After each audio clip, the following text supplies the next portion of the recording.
STB TV digital atau set-top box TV digital mati total. Ini caranya mudah banget guys untuk menyalakan kembali. Baik, kali ini aku kedatangan sebuah STB TV digital atau set-top box ya, yang sering dipakai untuk sekarang ini. Karena kalau nggak pakai ini ya nggak bisa nonton TV guys sekarang ini.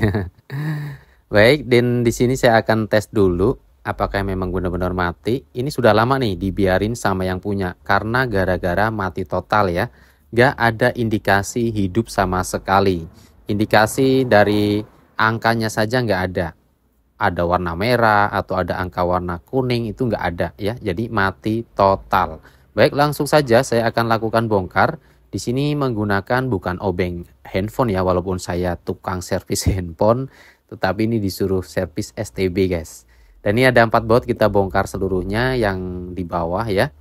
Dan kemudian kita angkat untuk casingnya, kemudian angkat casing yang depan ini ya. Dan kemudian di belakang sini ada 2 baut, kita lepas juga. Jadi untuk seluruh tipe STB, merek STB itu bautnya berbeda-beda guys ya, nggak sama tempat baut-bautnya gitu ya. Baik, dan ini sudah aku lepas untuk mesinnya ya. Dan saya lihat di sini kotor banget guys, sudah biasa karena di atasnya itu ada sirkulasi udara ya, dan di bawahnya pun ada juga.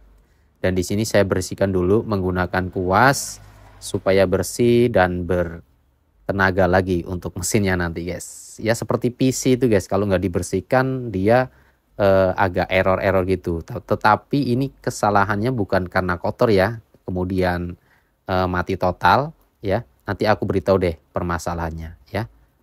Nah, di sini ada sebuah elko. Saya sudah siapkan, saya nyanding ya guys ya. Karena saya udah beli berapa kali nih. Satu otak gitu ya. Habis terus, sering servis STB guys, padahal servis handphone ya saya ini ya. Baik, dan di sini saya menggunakan 1035 volt ya. Dan di sini kita akan lepas dulu elko yang ada di mesin STB TV digital ini. Di sini saya menggunakan flux supaya tidak terlalu panas, dan kemudian juga menggunakan solder ya yang sudah ditambahin dengan timah solder supaya lebih mudah untuk melepas elko ini guys. Dan ini sudah terlepas untuk elkonya. Untuk standar elkonya itu 1016 volt, tetapi saya pasang menggunakan 1035 volt. Apakah aman bang? Aman banget, justru insya Allah lebih awet ya. Dan ini saya bersihkan dulu untuk kakinya. Saya angkat dulu untuk solder bawaannya ya, bekas kaki dari elko sebelumnya guys. Di sini saya menggunakan solder wick ya. Dan ini sudah bersih, sudah bolong ya. Tuh guys, bisa kalian lihat. Tinggal kita pasangkan, dan perlu kalian perhatikan garis putih itu min ya. Jadi jangan kebalik guys. Jadi pasangnya seperti ini. Yang min ke garis putih, garis-garis yang ada di boardnya ya. Karena ini 35 volt jadi lumayan besar. Jadi saya bengkokin seperti ini ya. Kalau dia ke atas itu nanti nggak bisa dipasang casing guys. Ya karena memang sering seperti ini ya saya masangnya ya. Saya bengkokin. Tetapi kalau menggunakan yang 16 volt ya ukurannya kecil. Kenapa bang menggunakan 35 volt ya? Insya Allah ya lebih awet gitu ya. Karena kita harus besarin voltnya, tetapi emang bentuknya lebih besar gitu guys. Fisiknya lebih besar. Baik, dan ini saya pasangkan terlebih dahulu. Saya tambahin solder lagi ya. Tadi sudah dibersihkan karena memang bolong. Suruh apa namanya guys ya. Mau bicara ya. Memang harus bolong. Kita masukin apa namanya elkonya ya. Dan kemudian kita solder ulang.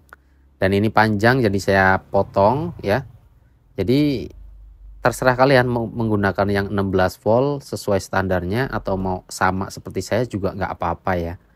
Yang terpenting ya bisa intinya guys ya. Baik, di sini sudah selesai, tinggal kita tes apakah sudah normal ataukah masih mati ya. Karena STB ini sudah lama banget guys, sama yang punya nggak dihidupin ya karena memang mati total. Tuh guys, ada indikasi menyala ya, ada warna merah tuh bot. Kemudian kita tunggu sinyal muncul dan angka indikatornya muncul juga. Artinya sudah hidup, nggak mati total lagi. Baik, dan ini tinggal kita rapikan untuk seluruh casing ya. Kita pasangkan ulang kembali sampai seperti semula ya. Kita rapikan, pasang baut, kemudian kita terapin untuk casing bawah, dan di sini saya bersihkan juga karena banyak banget debunya ya guys. Kita pasang casing depannya dan kemudian pasangkan juga untuk casing yang tadi kita bersihkan, dan pasangkan 4 baut yang ada ya, yang tadi kita lepas. Ya, pada intinya ini bukan menggunakan obeng handphone guys, menggunakan obeng yang agak besar lagi. Cuman ini agak kecil, makanya aku agak susah ya untuk melepas ataupun memasang bautnya. Baik, kita tes ulang. Tuh guys, bisa kalian lihat ya. Tunggu sampai ketampilan tuh ya, top ya, sudah jadi. Dan ini biayanya berapa Bang? Aku kasih tarif biaya sekitar 35.000 ya. Jadi seperti itu, semoga bermanfaat.